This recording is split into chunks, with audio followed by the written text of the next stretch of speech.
প্রেসিডেন্টকে মারার জন্য এই মেয়েটি খুব চতুরতার সাথে নিজে এক অন্তঃসত্ত্বা নারীর ছদ্মবেশ নিল।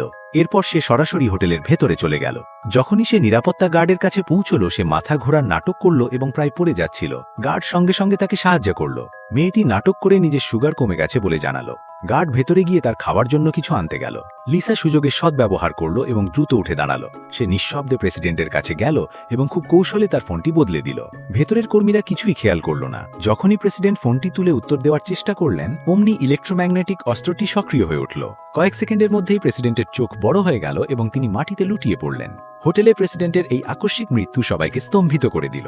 লিসা খুব ধীরে সুস্থে লিফটের দিকে যেতে লাগল, কিন্তু যখনই লিফটের দরজা বন্ধ হতে যাচ্ছিল, প্রথম তলার দিকে যাওয়া এক নিরাপত্তা গার্ড তাকে দেখে ফেলল। যেহেতু সে হোটেলের অপরিচিত ছিল, তাই তার উপর তৎক্ষণাৎ সন্দেহ হল। হঠাৎ লিসা প্রথমে আক্রমণ করল এবং গার্ডকে অজ্ঞান করে দিল। লিফটের দরজা খোলার সাথে সাথেই বাইরে আরও গার্ড দাঁড়িয়েছিল। লিসা তাদের ওপরও গুলি চালিয়ে সেখান থেকে পালিয়ে গেল। ভেতরে গিয়ে সে তৎক্ষণাৎ একটি চেয়ার দিয়ে দরজা লক করে দিল। লিসার সঙ্গেই তার বেরিয়ে যাওয়ার পরিকল্পনা আগেই করে রেখেছিল, শুধু তাকে অন্যদিকে স্টাফ শ্রেণী দিয়ে নিচে নামতে হতো, যার ফলে সে নিরাপদে ভবন থেকে পালাতে পারত। গার্ডদের ধোঁকা দেওয়ার জন্য লিসা আরেকটি উপায় ভাবল।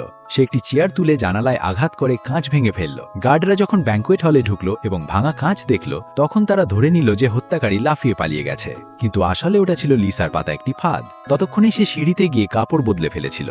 কিছুক্ষণের মধ্যেই লিসা হোটেলের একজন ওয়েট্রেসের ছদ্মবেশ নিল। এরপর সে খুব অনায়াসেই হোটেল থেকে বেরিয়ে গেল।